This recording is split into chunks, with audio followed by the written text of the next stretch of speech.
The National Weather Service in Buffalo has issued a severe thunderstorm warning for Chautauqua County in western New York until 6:45 p.m. Eastern Standard Time. At 5:40 p.m. Eastern Standard Time, National Weather Service Doppler radar indicated a severe thunderstorm capable of producing destructive winds in excess of 70 miles per hour. This storm was located 18 miles west of Pine Lake and moving east of 65 miles per hour.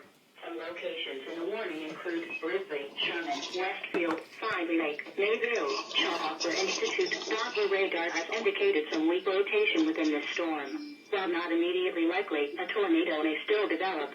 If the tornado is spotted, act quickly and move to a place of safety in a sturdy structure, such as a basement or small interior room. This is a dangerous storm. If you are in the path, prepare immediately for damaging winds, destructive hail, and deadly cloud-to-ground lightning. People outside should move to a shelter, preferably inside a strong building, away from windows. Repeating, a severe thunderstorm warning has been issued until 6:45 p.m. Eastern Standard Time for the following county: Chautauqua County, New York.